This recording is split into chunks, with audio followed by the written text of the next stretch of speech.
Good morning student. मैं आपके सामने पिछली वीडियो में हमने पढ़ा था 10th लेसन। ठीक है, उसके बाद उसमें अपन ने जो टॉपिक पढ़े थे वो पढ़े थे एक तो कि जो बंगाल एंड ज़मींदार, कॉलोनियलिज्म एंड रूरल सोसाइटी। इसमें पढ़ा था आपने बंगाल एंड ज़मींदार, प्रॉब्लम ऑफ अनपेड रेवेन्यू और वाई ज़मींदार डिफ़ॉल्टेड ऑन पेमेंट। ये हमने पहले वाली वीडियो में पढ़ चुके हैं। अब आज की वीडियो है द राइज ऑफ द जोतेदार, कि जो जोतेदार होते थे उनका उदय किस प्रकार से हुआ, इसको समझ लेते हैं। तो इसमें यह बता रखा है कि अब जो जोतेदार है वो होते कौन है। ठीक है, तो एक था आपके फ्रांसिस बुकानन। इन्होंने सर्वे किया था, आपके कहाँ किया था, दिनाजपुर नॉर्थ बंगाल में। ठीक है, और इन्होंने एक जगह है, डिस्ट्रिक्ट है नॉर्थ बंगाल में, वहाँ पे इन्होंने सर्वे किया था।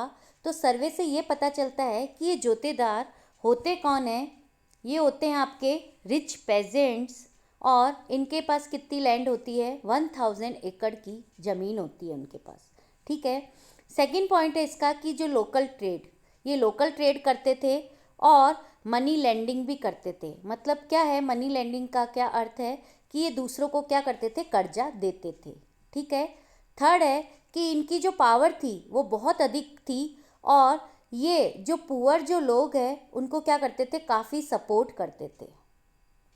ठीक है, और फोर्थ है इसका शेयर क्रॉपिंग, कि ये शेयर क्रॉपिंग मतलब जो ज़मींदार, जो जोतेदार होते थे ज़मीन पे, वो क्या करते थे, कल्टीवेट करते थे, या अपनी ज़मीन जो होती थी वो किसको दे देते थे, पेजेंट को दे देते थे। ठीक है, उनको क्या बोला गया है, एक तो बोला गया है आपका अधियार, और एक बोला गया है आपके बरगादार। ठीक है, इसमें ये बता रखा है कि जैसे सिजारी होता है, और वैसे ही इसमें क्या हो रहा है, अधियार हो रहा है, जिसको हम क्या करते हैं, एक आधा प्रोड्यूस खुद रखते हैं और आधा क्या करते थे, जो जोतेदार होते हैं उनको दे दिया जाता था। और इनको क्या बोला जाता था, जो जोतेदार होते थे इनको बोला जाता था कहीं कहीं पे हवलदार, और कहीं कहीं पे इनको बोला जाता था गांटीदार या मंडल। ठीक है, तो ये जोतेदार के नाम है, हवलदार और गांटीदार और मंडल। क्लियर। अब ये यहाँ अब ये बता रखा है कि ये क्यों, कहाँ रहते थे और ये क्यों रहते थे। ठीक है, तो इनमें बता रखा है कि ये विलेज में रहते थे, कि जो जोतेदार हैं वो क्या करते थे, गांव में रहते थे, और जो जमींदार है वो कहाँ रहते थे, आपके अर्बन एरिया में रहते थे। ठीक है, और इनके लिए क्या बताया था कि ये रॉयट्स, जो राइट्स हुए थे ये क्या हो गए थे, अगेंस्ट हो गए थे जमींदार के। ठीक है, और इन्होंने क्या कर दिया था कि जो डिले पेमेंट, कि इन्होंने कर दिया था कि पेमेंट डिले कर देते थे, ताकि जो ज़मींदार होते थे उनकी क्या हो गई, ज़मीन बिके, और वो और हम क्या कर सके, जाकर उसको नीलामी कर सके या ऑक्शन पर ला सके। ठीक है, अब आपको ये क्लियर हो गया कि जोतेदार होते कौन है। ठीक है,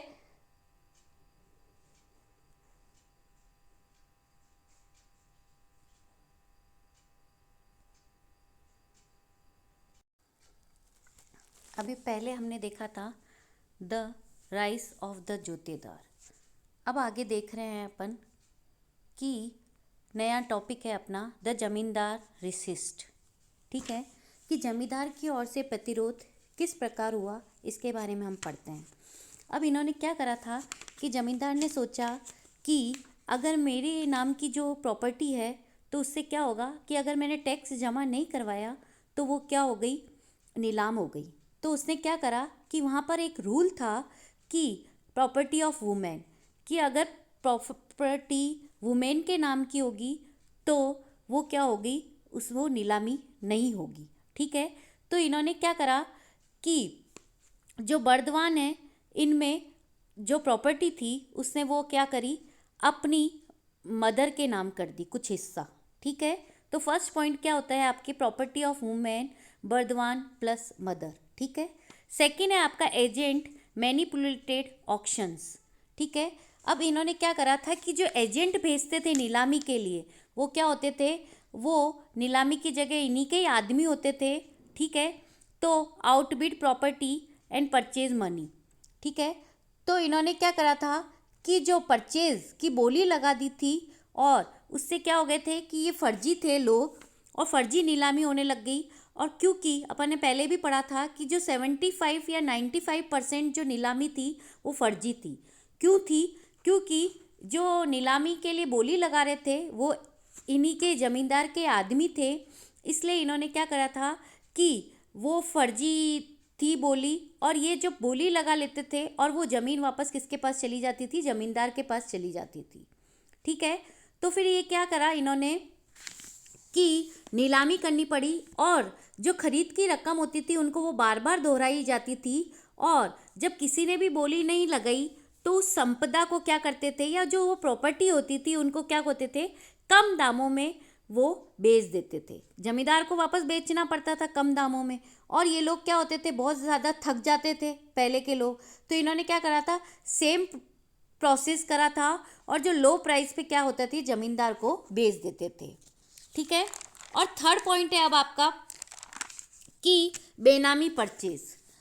इसमें बता रखा है कि बेनामी परचेज मतलब कि एक ऐसी खरीदारी हुई जिसमें जमींदारों की नीलामी क्या हो रहा था, कंपनी की रिटर्न लगाई थी। ठीक है, तो इसमें आपको बता रखा है कि 1793 से 1801 में के बीच में क्या होता था कि जो बंगाल होता था उसके 4 बड़ी जमींदारी ने, जिसमें क्या थी, एक बर्दवान की जमींदारी भी एक अलग थी। ठीक है, उन्होंने क्या करा था कि इनसे खरीदारी जब करी थी तब इनसे 30 लाख रुपए की प्राप्ति हुई थी, और कुल बिक्री में से जो 15% सौदे थे वो क्या थे, आपके नकली थे। ठीक है, जिससे फ़ायदा हुआ था वह नकली था, कितना, 15% आपका बेनामी था। क्लियर? Third point.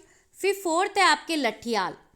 लठियाल क्या होता था कि अगर जब किसी और पर्सन ने अगर उसको खरीद लिया होता था तो जमींदार के पास क्या होते थे, लठियाल होते थे, जैसे स्टिक होती थी, और वो उस पर्सन को जमींदार के अंदर क्या होता था, एंट्री नहीं आने देते थे ज़मीन के अंदर। ठीक है, और उसको क्या करते थे, मार कर उसको भगा देते थे। क्लियर यहाँ तक फोर्थ पॉइंट। फिर फिफ्थ है आपके राइट्स। अब ये क्या होते थे कि जमींदार के अंदर जो फार्मर्स होते थे जिनको क्या बोला जाता था, आपके राइट्स। ठीक है, वो क्या करते थे, अपने आप को प्रजा मानते थे। प्रजा मीन्स प्रजा। ठीक है, और प्रजा को क्या करते थे, प्रजा को प्रजा मानते थे और सब्जेक्ट मानते थे, और जमींदार के प्रति क्या होते थे, वफादार होते थे या लॉयल होते थे।